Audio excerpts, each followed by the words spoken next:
Assalamualaikum Ustadz, waalaikumsalam warahmatullah. Semoga sehat selalu, amin, amin ya rabbal alamin. Mau tanya, ada yang bilang jika setelah hubungan suami istri dalam keadaan masih junub tidak boleh minum dulu. Lalu apa benar kalau makan atau minum dalam keadaan junub bisa menyebabkan fakir? Ya. Ini statement yang mengandung unsur mitos alias tidak benar. Kalau Anda habis hubungan intim, mau makan, mau minum, mau tidur, terserah. Kenapa? Karena mandi itu bukan untuk makan. Mandi itu ya untuk sholat. Wa in kuntum junuban fattoharu. Di dalam surat Al-Maidah ayat 6. Bila kamu junub, kamu bersuci. Untuk apa? Untuk sholat. Jadi sebenarnya tidak ada masalah. Bahkan kejadian kata istri Nabi. Nabi sahur dalam keadaan junub. Setelah itu beliau baru mandi besar. Jadi kalau kita di bulan Ramadan nih, malam melakukan hubungan intim, ya, sahur, kita belum mandi, nggak apa-apa. Karena mandi itu, wa in kuntum junuban fattoharu.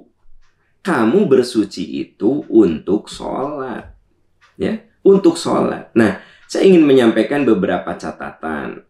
Kapan kita harus mandi besar? Satu, tentu saja setelah hubungan intim. Idza jalasa baina syu'abihal arba' thumma jahadaha faqad wajabal ghuslu. Bila suami istri melakukan hubungan, maka wajabal ghuslu. Wajib baginya mandi. Ya. Wajib mandinya mandi. Berarti mandi wajib itu satu ketika hubungan intim. Untuk apa? Untuk sholat. Yang kedua, ya, kita wajib mandi itu, terutama ibu-ibu tentu saja, selesai berhenti haid atau nifas. Fa'idha akbalatil haidatu fada'is salat. Wa idha adbarat faghsili ankiddama wasalli. Kata Nabi dalam Sahih Bukhari. Bila wanita itu mens atau nifas, akbalatil haidatu, datang waktu haid, fada'is salat, tinggalkan salat. Wa idza adbarat, bila beda mensnya selesai, faghsili ankiddam, bersihkan darah dengan mandi. Faghsili, mandi. Wasalli, baru setelah itu salat. Jadi mandi besar itu untuk salat. Nah, kemudian kita dianjurkan mandi besar juga adalah ketika masuk Islam. Annahu aslama, Qais bin Asim itu masuk Islam. Fa'amarahun nabiyyu sallallahu alaihi wasallam ayyagtasila bima'in wasidrin. Ada seorang sahabat namanya Qais bin Asim. Dia masuk Islam. Setelah syahadat, Nabi menyuruhnya untuk mandi besar. Kenapa Nabi menyuruh mandi besar? Bisi dia punya hadas-hadas besar sebelum masuk Islam. Dia mungkin pernah hubungan intim belum mandi besar. Maka kata Nabi, amaron Nabi SAW, ayyagatasila. Nabi nyuruh Qais bin Asim itu untuk mandi besar. Jadi ini wajib ya, yang wajib. Kalau mandi besar untuk Jumatan itu sunnah. Mandi besar untuk ihram itu sunnah.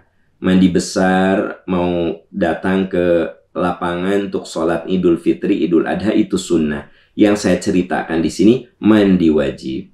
Satu, apabila melakukan hubungan intim. Yang kedua, bila berhenti haid atau nifas. Yang ketiga, bila masuk Islam. Nah ini wajib mandi untuk sholat. Untuk sholat. Jadi kalau ada yang bilang habis hubungan intim nggak boleh makan, nggak boleh minum, itu mitos, itu tidak berdasar.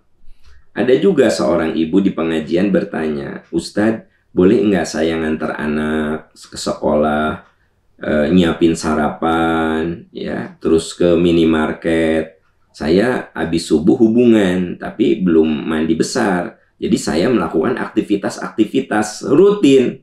Saya bilang ya nggak apa-apa, kan mandi besar mah untuk sholat. Nah begitu datang waktu duhur, dia harus mandi besar. Karena Nabi mengatakan, wa in kuntum junuban fattoharu. Fattoharu itu apabila kita mau sholat. Ya, jelas ya? Wallahu a'lam bishawab. Wallahu a'lam bishawab.